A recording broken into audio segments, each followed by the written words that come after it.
Oberoi hotel. हमें यकीन है कि इस होटल का नाम आपने कहीं न कहीं तो जरूर सुना होगा। आज भारत के साथ साथ दुनिया के कई देशों में ये होटल मौजूद है। लेकिन क्या आप जानते हैं कि इस होटल के मालिक को ये विरासत में नहीं मिली थी, बल्कि उन्होंने सिर्फ 25 रुपए में इस होटल की नींव रखी थी। हाँ दोस्तों, एक वक्त ऐसा था जब होटल के मालिक मोहन सिंह को कहीं नौकरी नहीं मिल रही थी। अब तब उन्होंने अपना और अपनी माँ का पेट भरने के लिए जूते की फैक्ट्री में मजदूरी करनी शुरू की। और फिर दोस्तों, उन्होंने अपने काबिलियत के दम पर अरबों रुपए की संपत्ति खड़ी की। आखिर कैसे सिर्फ 25 रुपए में बनाया इतना बड़ा होटल? आखिर दोस्तों, क्या है ओबेरॉय होटल की सफलता का राज? आइए जानते हैं दोस्तों हमारी इस वीडियो में। ओबेरॉय होटल के फाउंडर का नाम है राय बहादुर मोहन सिंह ओबेरॉय। इनका जन्म सन 1898 में 15 अगस्त में वर्तमान में पाकिस्तान के झेलम नदी के पास एक नॉर्मल परिवार में हुआ था। मोहन सिंह जी जब सिर्फ 6 महीने के थे तभी उनके पिता की देहांत हो गई। ऐसे हालत में घर चलाने और बच्चों को पालने की जिम्मेदारी उनके माँ के कंधों पर आ गई। उन दिनों किसी महिला का घर को चलाना बड़ी बात हुआ करती थी। अपने मुश्किल हालातों में पढ़कर और पढ़ने के बाद मोहन सिंह जी रावलपिंडी चले गए। वहां जाकर उन्होंने गवर्नमेंट कॉलेज में एडमिशन लिया और अपने कॉलेज की पढ़ाई पूरी करने के बाद मोहन सिंह नौकरी की तलाश में निकल गए। लेकिन काफी तलाश करने के बाद भी उन्हें नौकरी नहीं मिली।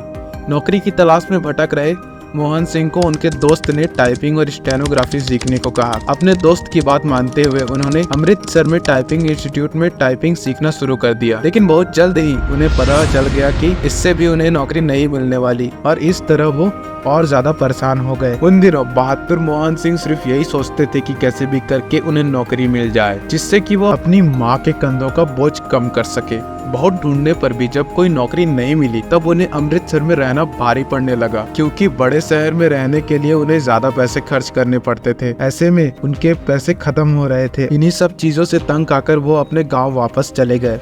उस समय मोहन जी के दिमाग में एक बात थी, कुछ भी करके और कैसे भी करके एक नौकरी मिल जाए। और इसलिए अपने चाचा के कहने पर पढ़े लिखे होने के बावजूद भी मोहन सिंह ने लाहौर में जूते की फैक्ट्री में मजदूरी करना शुरू कर दिया। हालांकि उनकी नौकरी उनके मन के मुताबिक तो नहीं थी, पर कुछ पैसे तो आ रहे थे, इसलिए उन्होंने वहां काम करना जारी रखा। लेकिन वो कहते हैं ना कि किस्मत के आगे किसी की नहीं चलती, और कुछ ऐसा ही मोहन सिंह के साथ हुआ। कुछ ही समय बाद जूते की वो कंपनी बंद हो गई। निराश मोहन सिंह एक बार फिर खाली हाथ घर लौट आए। घर और गांव वापस लौटने के बाद उनकी शादी कोलकाता के एक परिवार में हो गई। यह बात 1920 की है, जब मोहन सिंह की शादी हुई। एक इंटरव्यू के दौरान मोहन सिंह ने कहा कि उस समय उनके पास ना तो कोई अच्छी नौकरी थी, ना ही कोई ज्यादा बड़ी दौलत, अच्छे दोस्त नहीं थे। उस समय ना तो उनके पास अच्छी नौकरी थी, ना ही अच्छे दोस्त थे, और ना ही दौलत और शोहरत। न जाने उनके ससुर जी ने उनके अंदर ऐसा क्या देखा था। मोहन सिंह जी के मुताबिक उनके अच्छे व्यवहार के कारण उनके ससुर जी ने उनको पसंद कर लिया था। शादी के बाद उनका ज्यादातर समय ससुराल में ही गुजरने लगा। ऐसे में किस्मत तो मोहन सिंह को पहले से ही परेशान कर रही थी, और रही सही कसर उस समय फैली प्लेग की बीमारी ने पूरी कर दी थी। काफी समय ससुराल में बिताने के बाद वो अपने गांव लौट गए और वहां जाके देखा कि वहां तो पूरी प्लेग की बीमारी फैल चुकी है। ऐसे में वो अपनी माँ के पास रहना चाहते थे, लेकिन उनकी माँ ने ऐसा करने से साफ उन्हें मना कर दिया। उनकी माँ ने उनसे कहा कि वो वापिस अपने ससुराल लौट जाए और वहीं पर कोई अच्छा सा काम धंधा ढूंढकर वहीं पर शिफ्ट हो जाए, क्योंकि उन्हें भी इस बीमारी से बहुत ज्यादा खतरा था। आखिरकार मोहन सिंह को अपनी माँ की बात माननी पड़ी। जैसे ही वो अपने ससुराल वापिस जाने लगे, उनकी माँ ने उनके हाथ में 25 रुपए थमा दिए थे। आपको बता दें कि जिस वक्त मोहन सिंह की माँ ने उनके हाथ में 25 रुपए पकड़ाए, उन्होंने सोचा भी नहीं था कि इसी 25 रुपए से वो अरबों के साम्राज्य का नींव रखेंगे। वापिस ससुराल आने के बाद मोहन सिंह ने फिर से नौकरी खोजने की प्रक्रिया की शुरुआत कर दी। ससुराल में रहते हुए एक दिन मोहन सिंह ने अखबार में एक सरकारी नौकरी का इश्तिहार देखा। उन्हें वो क्लर्क की नौकरी अपने लायक लग रही थी। उन्होंने तय कर लिया था कि वो शिमला जाकर इस नौकरी का इम्तिहान भी देंगे, और उनके माँ के दिए हुए वो 25 रुपए अभी भी दोस्तों उनके ही पास थे। उसी पैसे के सहारे मोहन सिंह अपनी इस परीक्षा देने के लिए शिमला निकल गए। हालांकि उन परीक्षा के लिए उनकी कोई तैयारी नहीं थी, लेकिन न जाने क्यों दोस्तों वो फिर से अपनी किस्मत को आजमाना चाहते थे। आपको बता दे दोस्तों कि उस समय शिमला में भी अंग्रेजों की हुकूमत चलती थी। यही कारण था दोस्तों कि वहाँ पर बड़ी बड़ी इमारतों और होटल्स की कमी नहीं थी। मोहन सिंह जी वो परीक्षा तो पास नहीं कर पाए, लेकिन उनकी किस्मत उन्हें उस दरवाजे तक ले गई थी। सारे वो सफलता के राह पर चलने वाले थे। मोहन सिंह घूमते घूमते उस समय के सबसे आलीशान होटल सिसिल में पहुंचे। उस समय वो वहाँ रहने के इरादे से नहीं, बल्कि वहाँ उस होटल में एक काम की तलाश में गए थे।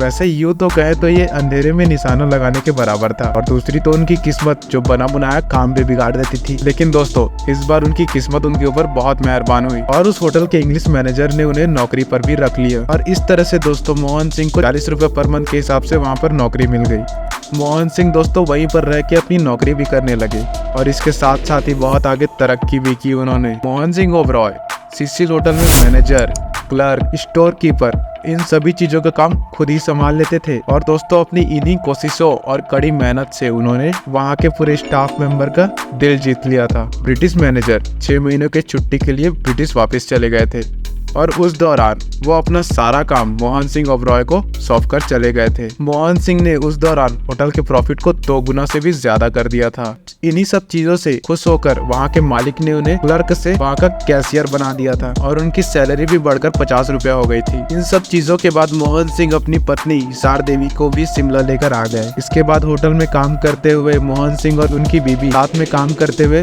होटल के लिए मीट और सब्जियां खुद लाने लगे। इस दौरान पंडित मोतीलाल नेहरू भी सिसिल होटल में गए। इस दौरान उन्होंने मोहन सिंह को टाइप करने के लिए एक रिपोर्ट दी, जिसको मोहन सिंह ने रात भर कड़ी मेहनत करके टाइप किया और वापस पंडित नेहरू को सौंपा था। और इस काम के बदले दोस्तों पंडित नेहरू जी ने मोहनलाल जी को 100 रुपए का नोट थमाया हाथों में। हालांकि दोस्तों आपको बता दे, जिस होटल में मोहन सिंह काम कर रहे थे वो एक ब्रिटिश कपल का था। जब ब्रिटिशर्स की भारत पर पकड़ कमजोर होने लगी, उस ब्रिटिश कपल ने उस होटल को बेचकर वापस ब्रिटिश जाने का फैसला कर लिया था। तब उस कपल ने मोहन सिंह को मात्र 25,000 में उस होटल को बेचने का ऑफर तक दिया था। लेकिन दोस्तों बात वही है ना, उस वक्त मोहन सिंह के पास उतने ज्यादा पैसे तो थे नहीं और उन्होंने मोहन सिंह ने उस कपल से कुछ वक्त मांगा ताकि वो 25,000 जुटा सके। मोहन सिंह ने पैसे जुटाने के लिए अपनी पैतृक संपत्ति और अपने पत्नी की गहने तक गिरवी रख दिए थे और इस तरह से पैसे जुटाने की कोशिश के जरिए 5 साल के अंतर्गत उन्होंने सारे पैसे उस होटल के मालिक यानी कि उन 2 ब्रिटिश कपल्स के हाथ में दे दी। और दोस्तों इस तरीके से 14 अगस्त 1934 को शिमला का सिसिल होटल मोहन सिंह जी का हो गया। इस तरह से दोस्तों किसी वक्त में मोहन सिंह मात्र 25 रुपया अपनी माँ के हाथों से लेकर आए थे शिमला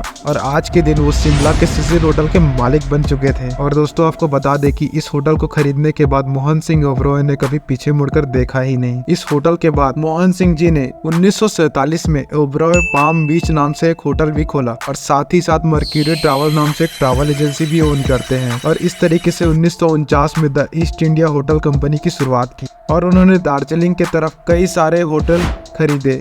आपको बता दें कि सिर्फ मात्र 25,000 से शुरुआत करने के बाद मोहन सिंह ने मुंबई जैसे बड़े शहर में 18 करोड़ की लागत से एक और नई होटल चेन की शुरुआत की थी और आगे जाकर धीरे धीरे मोहन सिंह ओबरॉय देश के सबसे बड़े होटल उद्योगपतियों में से एक बन गए थे दोस्तों।